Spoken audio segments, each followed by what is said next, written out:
The person with the most money doesn't always win the house. 37% of my home buyers last year got the first house that they put an offer on, and not all of them were the highest offer. I'm Michelle Petrie, your Clarence Realtor, and I'm sharing the strategies that help my clients win offers without breaking the budget. So let's talk about the current market where we are right now. More than 70% of homes on the market today are getting multiple offers. Homes that are on the market for between $200,000 and $800,000 are selling for an average of 5% more than what they're listed for. However, as high as 57% more than the asking price. There was a home in Alma that was listed for $175,000 that sold for $275,000. So it's 57% more than asking price. So many people think in this regard that they're paying 5% or 57% more than what the home is worth, but that's actually not the situation. A lot of times there's a strategy in what we price a home at that brings in more buyers. So one of the first ones I want to talk about is strong financing. Outside of price, which yes is important, it may not be as important depending on what your financing situation is. Obviously cash is very appealing, but to be honest, it's all cash at the closing table. We have beaten out cash with mortgaged offers. Why though? A lot of times you can have a mortgage, but if you show how strong you are as a buyer, meaning your credit is good, you're putting a lot of money down, 20% or higher, you are a certain type of loan, maybe a conventional loan is just easier to deal with. A certain type of loan like conventional, you're easier to handle than other types of loans. You might be stronger than a cash buyer. A way to look at this, and someone said this to me years ago and I'll never forget it. One, it's all cash at the closing table. Two, when you're using a loan with a bank, the bank is keeping you on track until closing. You can't spend that money. Whereas if you're a cash buyer, you're the only one in control of that money. And there have been situations where cash was spent and closing couldn't happen on time because the buyer didn't have the cash anymore. So it's about control and about trusting who that's coming from. Now, if we dive deeper, yes, you have a mortgage and yes, you are well qualified, but who is your lender? Is it a local lender that we are very familiar with and we know a lot of loan officers associated with that bank or with that lender? Or are you a national lender where we get spam calls from all day long? So yes, you as a buyer, but also who's backing you? Who's the institution behind you saying this is a credible and worthy buyer?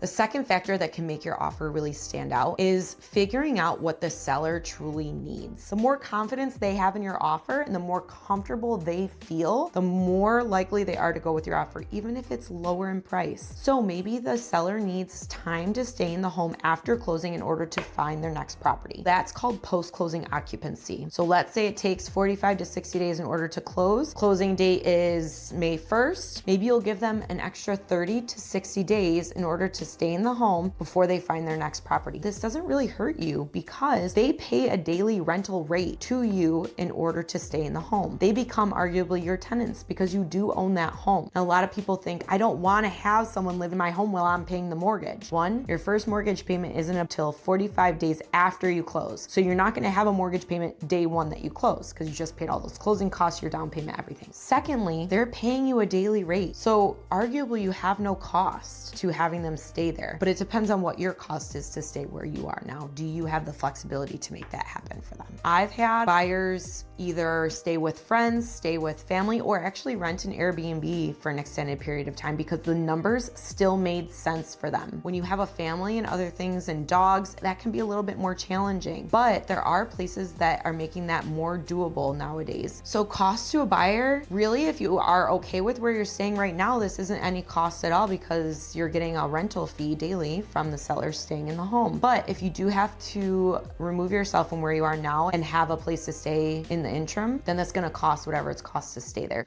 So the final factor that may help you win a bidding war are contingencies or lack thereof. A seller wants the least amount of contingencies, arguably most of the time when they're accepting an offer. Contingencies can be, but are not limited to, needing to sell a home before you buy their home. An appraisal is technically contingency. Money from family is a contingency. So the least amount of contingencies you have, the better you look in the eyes of the seller. So any way that we can eliminate those contingencies is great. The biggest contingency though is having to sell a property in order to buy another one. If your home is not even on the market yet, especially in a multiple offer situation, it's gonna be really hard for you to get your offer accepted against somebody that doesn't have a house they need to sell. So what can we do? Can we get your house on the market and in the meantime get you post-closing occupancy, just like we talked about earlier, and give you time to find the home that you want to purchase? A big contingency nowadays is inspections. It's a contingency, but you should never not get an inspection based on someone else's opinion. Your agent should not be telling you do not get an inspection. They can advise you that others may come in without an inspection, but you need to be very confident in yourself and of that house to go into a home, one of the biggest purchases of your life, without an inspection. So all in all, yes, price is great, but it's about having the seller confident in you and your offer and whoever backs you in getting to the closing table. So a price is good, but if it doesn't close, then the offer is no good. If you found this video helpful, subscribe, and if you have any questions, please DM me or comment below.